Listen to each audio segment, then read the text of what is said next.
Hello guys, rhythm law में आपका स्वागत है। फ्रेंड्स, आज हम बात करेंगे रूल ऑफ स्ट्रिक्ट लायबिलिटी की। स्ट्रिक्ट लायबिलिटी के सिद्धांत के। गाइस, ये इवॉल्व हुआ था राइलैंड वर्सेस फ्लेचर के केस में। Guys, very very important case है ये मेंस के लिए भी, और ये 1869 का केस है।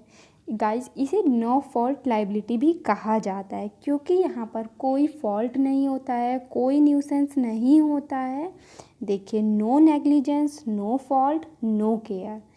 Danger thing on his land, वो डेंजरस थिंग ले आते हैं लैंड पर, तो वो उसका खुद का रिस्क होता है।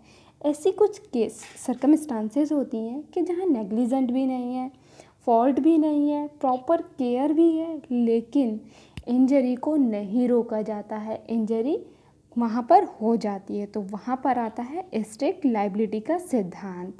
गाइस, इसको हम एक चार्ट के थ्रू समझते हैं। कोई भी डेंजरस थिंग है जो प्रीमाइजेज, ये SES होगा गाइस, स्पेलिंग मिस्टेक है, प्रीमाइजेज में आती है, अब वहीं पर लायबिलिटी अराइज हो जाती है। जैसे ही वो प्रीमाइजेज में आएगी डिफेंडेंट के डेंजरस थिंग, तो लायबिलिटी अराइज हो जाती है और वो डेंजरस थिंग मूव करती है, एस्केप कर जाती है। वहीं पर जैसे ही इंजरी होती है गाइस, मूव करते ही इंजरी होगी, इंजरी होते ही कॉज ऑफ एक्शन बन जाएगा, केस किया जा सकता है।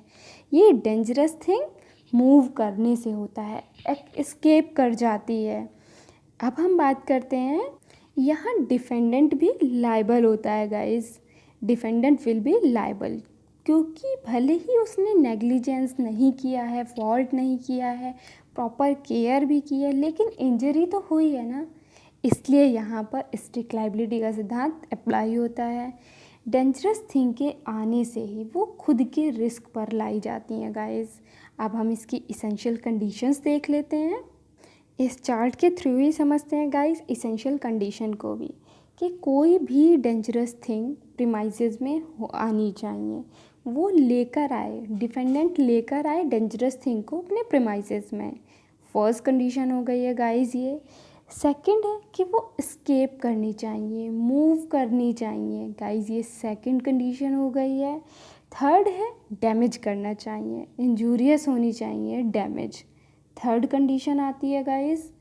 फोर्थ है, अब ये जो लैंड कौन सी है, जिस लैंड पर डेंजरस थिंग आ रही है वो अननेचुरल यूज़ है, नेचुरल यूज़ नहीं है, इसका अननेचुरल यूज़ होना ही फोर्थ कंडीशन हो जाती है। गाइस, ये चार कंडीशन है, इम्पॉर्टेंट है, लेकिन इन कंडीशंस को देखते हुए स्ट्रिक्ट लायबिलिटी बनाई भी गई है, लेकिन कुछ एक्सेप्शन भी दिए गए हैं गाइस।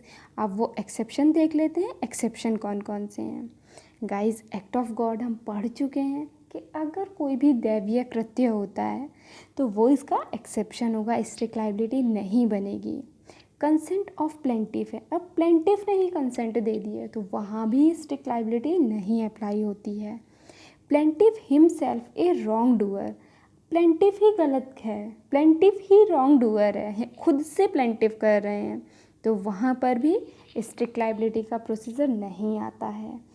नेक्स्ट आता है एक्ट ऑफ थर्ड पार्टी, कि ना प्लेंटिफ वहाँ कुछ कर रहे हैं, ना ही डिफेंडेंट ने किया, थर्ड पार्टी का कोई एक्ट है, तो गाइस वहाँ भी स्ट्रिक्ट लायबिलिटी नहीं होती है।